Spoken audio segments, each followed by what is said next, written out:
여기는 기억 샤워 바다라는 이뭉순 작가의 개인전이 진행되고 있는 제주 4.3 평화기념관 2층 로비 공간입니다. 여기에 전시되어 있는 이 뜨개는요, 조천중학원의 16살 소녀로 4.3에 연락원 활동을 했던 김동일이라는 분이 일본에서 2017년 돌아가실 때 남긴 그런 유품들로 만든 작업입니다. 그분이 돌아가시면서 한 2,000여 점의 유품을 남기셨거든요. 한 1,500여 점의 옷과 한 500여 점의 그 뜨개나 뭐 이런 여러 가지 유품들을 남기셨어요. 그 유품이 계기가 되어서 이 전시가 만들어지게 되었습니다. 원래 이 이뭉순 작가가 2015년에 일본과 한국 사이에 그 교류 50주년을 기념하면서 양 국가에서 전시를 하게 되었었어요. 그때 그 전시를 준비하면서 김동일 할머니를 만나게 됐죠. 그때 그 김동일 할머니 댁을 방문 드렸는데 문을 열고 들어가면서 이뭉순 감독이 굉장히 놀랐다고 그래요. 왜냐면은 엄청난 양의 옷과 뜨개들이 곳곳에, 집안 곳곳에 이렇게 수북이 쌓여 있더래요. 그래서 그걸 보는 순간 이뭉순 감독이 뭔가 이 옷과 뜨개들이 내게 뭔가를 말해달라고 하는 것 같다, 이런 느낌을 받았다고 합니다. 그래서 그런 느낌을 갖고 계시는 와중에 또 우리를 갈라놓는 것들에서 소개를 하게 되었는데, 그 전시를 준비하는 와중에 이분이 돌아가셨어요. 그래서 이뭉순 감독이 49제에 일본에 가서 참여하면서 그 고인의 아드님인 유족에게 이 옷과 뜨개들을, 유품들을 가지고 가서 지금 준비하고 있는 전시에 사용해도 되겠느냐고 물었고, 그 동의를 얻어서 그 유품들을 다 이제 우리나라로 옮겨서 전시에 그때 선보인 적이 있죠. 근데 이 임 감독님은 그때 그 유품들을 나누려고 하셨대요. 관람객들에게 나누려고 했는데 거기에 참여하신 관람객들이 이 소중한 기억들이 담긴 유품을 그냥 막 나누면 되겠느냐. 제주에 4.3 평화공원도 생겼고 기념관도 생겼고 그런데 거기서 전시도 해야 되고 또 보관도 하고 그러면서 기억해야 되지 않겠느냐, 이런 의견들을 많이 주셨다고 해요. 그래서 그동안 그 이후 한 6년 동안 임 감독님의 그 예술 작품 창고에 보관되어 있다가 이번에 전시를 하게 되면서 이제 제주도로 오게 됐죠. 이 전시는 6개의 장으로 구성이 되거든요. 등대, 바다, 세월, 오세바다, 풍경의 틈새에서 말해바다, 이렇게 6개의 장으로 구성이 돼요. 여기 지금 보시는 작업이 등대로 이름을 지은 건데요. 이분이 틈틈이 뜨개를 하셨다고 그랬잖아요. 저희가 생각할 때 이 뜨개에는 한숨 속에 녹아든 그분의 일상의 어떤 생각들, 그다음 아까 말씀드렸다시피 가슴 속에 깊이 들어가 있는 어떤 오랜 어떤 기억들, 4.3의 기억들, 이런 모든 상처, 이런 것들이 담겨 있지 않을까, 이렇게 생각을 하면서, 여기가 제주 4.3 평화기념관이잖아요. 여기 천창을 통해서 빛이 쏟아지면 그 빛이 통과해서 이분의 기억들이 스민 이 뜨개를 통해서 빛으로 저희들한테 쏟아지는 거죠.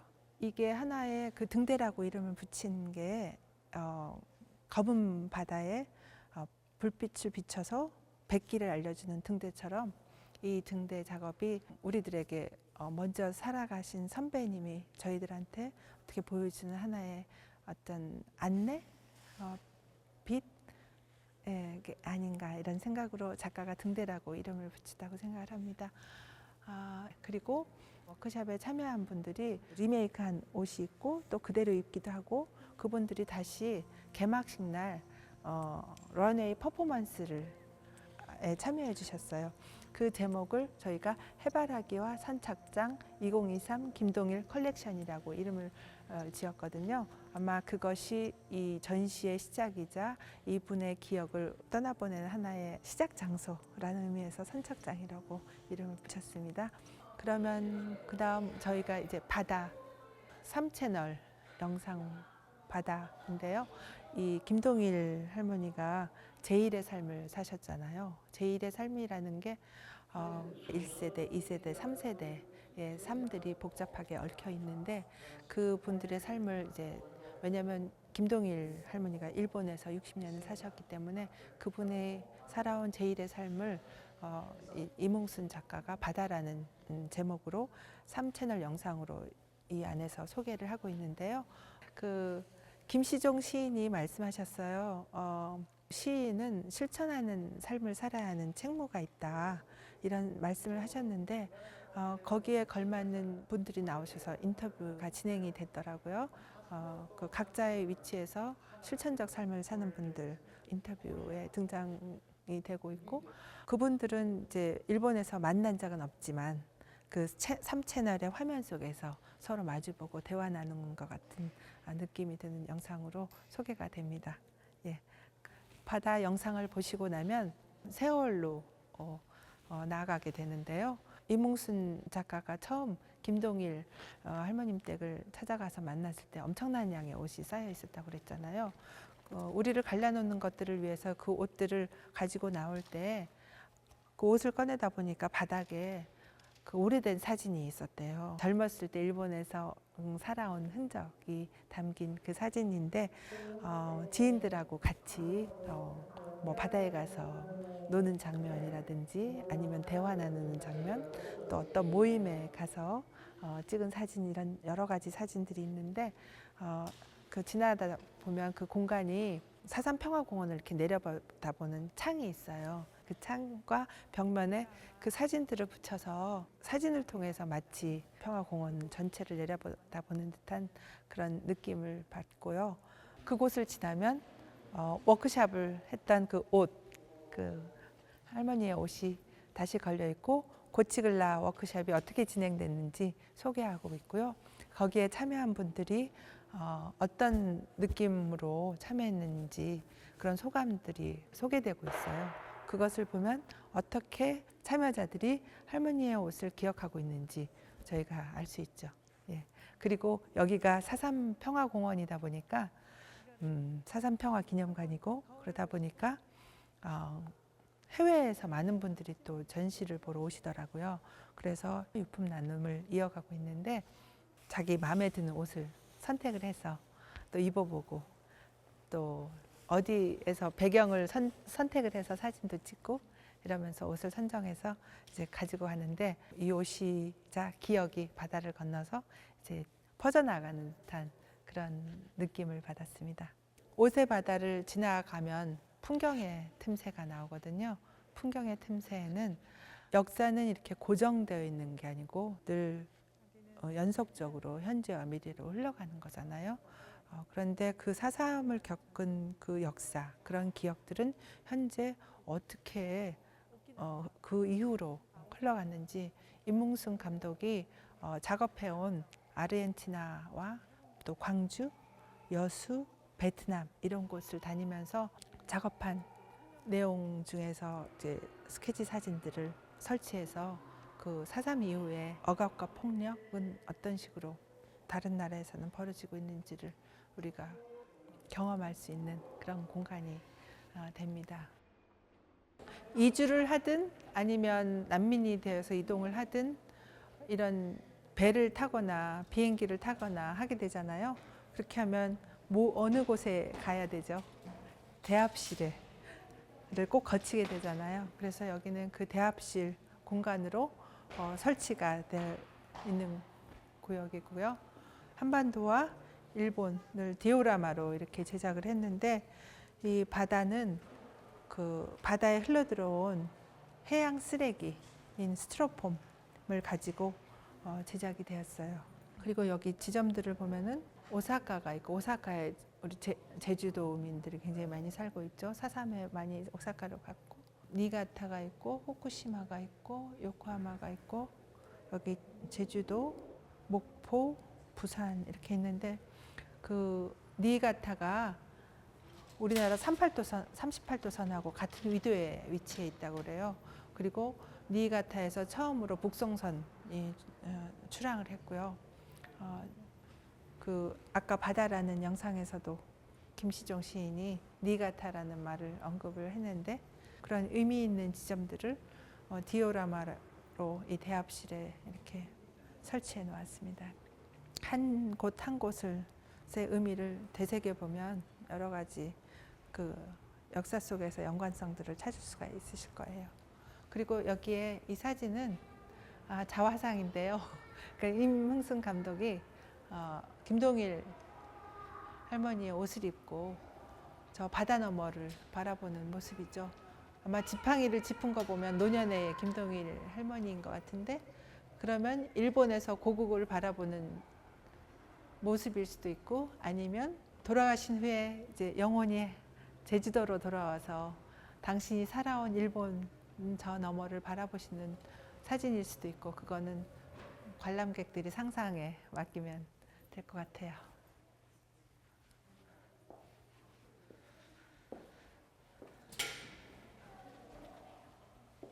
풍경의 틈새에서를 지나면 마리바다가 나오는데요. 마리바다에는 사삼은 그렇다면 현재 제주도에 어떻게 당도해 있는가, 그 역사는 우리가 어떻게 기억하고 있는가를 바라볼 수 있는 그런 장인데요. 현재 제주도의 어떤 첨예한 문제를 정말 온몸으로 제일 앞에서 맞서서 부딪히고 있는 여성 5분들을 모셔서 각각의 이야기를 듣는 프로그램이에요. 그 이후에 종합 토론을 진행을 했죠. 예, 그렇게 6번의 표현의 시간을 가졌습니다. 그것을 통해서 사삼을 겪은 우리들은 그 과거를 어떻게 현재 기억하고 있고 우리는 어떻게 기억해 나가야 될 것인가 그것을 생각하게 되고요. 역사는 계속 이어지고 또 과거의 기억은 박제된 게 아니라 미래를 향해 열려 있기 때문에 계속 우리는 그것을 어떤 식으로 해석하고 우리 삶의 자만에서 살아나가야 될지 그런 것들을 전체 전시를 통해서 우리가 느낄 수 있다고 생각합니다. 마리바다가 진행된 게 최성희 씨라고 강정에서 평화활동을 열심히 하고 계시는 분인데 그분은 바다와 우주의 군사화에 관해서 이야기를 하셨고 두 번째 발표한 분은 임지인으로 만 13살의 소녀예요. 이 친구는 채식에 관한 발표를 했는데 채식이 우리의 몸을 살리고 동물권을 보장하고 지구 환경을 보호한다 이런 의미의 내용을 가지고 노래와 그림과 말로써 표현을 해줬고요. 김예원 씨는 대학생인데요. 중학교 때 제주도로 이주를 했어요. 그런데 제주도에서 하도를 자주 찾아서 하도에는 철새 도래지거든요. 그 하도를 찾아서 그렇게 새를 관찰을 굉장히 오랫동안 했다고 그래요. 그래서 거의 새 전문가에 가까운 그래서 전문가들하고 같이 조류 탐사도 하고 하는 그런 친구인데 그 친구가 새와 우리가 함께 살아가는 우리의 어떤 환경에 관한 이야기들을 발표를 해줬고요. 그다음 김은아님은 월정에서 해녀 활동을 하고 계시는 분인데 월정에 하수종말 처리장이 오래전에 지어졌는데 그때는 그거 이후로 하지 않는다는 약속을 하고 지었는데 자꾸 도시가 커지고 건물이 많이 생기고 사람이 유입되고 하다 보니까 하수종말 처리장이 부족한 거예요. 그래서 한 번 확장을 했고 약속을 깼고 그런데 또 확장을 하겠다니까 그 월정에 사는 해녀분들이 반대 투쟁을 하시는 거죠. 바다가 오염이 되고 바다 환경이 나빠지면 물질을 해도 이제 채취를 잘 못할 거고 바다 환경이 죽는다는 건 우리한테 굉장히 위험한 경고인 거잖아요. 그래서 월정리 해녀들이 거기에 반대 투쟁을 오랫동안 해왔는데 그 와중에 그 오염 문제뿐만이 아니라 가부장 문제들이 이렇게 대두돼서 그 문제까지 함께 이야기를 해주셨어요. 그다음 엄문희님은 이 모든 활동에 다 함께 해온 분인데요. 특별히 기후 재난에 관련된 부분에 대해서 좀 더 심도 있게 이야기를 나눴는데, 그때는 함께 참여한 분들이 어머니님이 쓰신 글을 굉장히 많이 잘 쓰시는 분인데, 그 글을 가지고 퍼포먼스, 같이 낭독하는 퍼포먼스를 해주셨어요. 굉장히 감동적으로 다가왔고, 그 이후에 이제 11월 11일 날 종합 토론이 이루어졌거든요. 그 발표했던 분들이 다 함께 나와서 이 키워드에 관련된 이야기들을 하고, 발표하고 나서의 어떤 소감이나 느낌 같은 것들을 우리들하고 같이 공유해 주셨어요. 이 말의 바다에는 발표할 때마다 자료들이 이제 하나씩 생겨난 거죠. 이 키워드는 처음에 각자가 자신이 말하는 10개의 키워드를 매번 발표할 때마다 자료가 더해진 거예요. 그래서 이 공간은 발표가 더해질 때마다 자료들이 쌓여서 마치 밀물처럼 자료가 들어왔고, 옷의 바다는 관람객들이 찾아올 때마다 옷을 하나씩 가져가면서 썰물처럼 이제 옷이 빠져나가는 그런 구성이 된 거죠. 6개의 장으로 구성된 이 전시는 4.3이라는 역사를 김동일이라는 한 어린 소녀가 참여했던 그 기억을 가지고 이 역사를 말하는 전시가 되었는데요. 일반적으로 역사라고 하면 남성들의 이야기, 특히 사건 위주의 어떤 기록들인데, 이 전시는 여성, 돌아가신 그 4.3에 참여했던 김동일 님이 돌아가신 다음 남긴 유품을 가지고 거꾸로 그분의 삶을 따라가면서 기억하고, 그분이 살아오신 일상의 어떤 물품들, 유품으로 저희들이 그 기억을 해내고 하는 그런 전시가 되었고, 역사는 과거에서 현재를 거쳐 미래로 연속적으로 나아가며 또 미래를 향해 열려 있다는 것을 그 이후의 어떤 우리들이 살아가는 모습 속에서 바라보는, 그래서 과거, 현재, 미래를 동시에 한꺼번에 체험할 수 있으면서 현재와 미래를 저희가 생각해 보게 하는 그런 전시라고 생각을 합니다.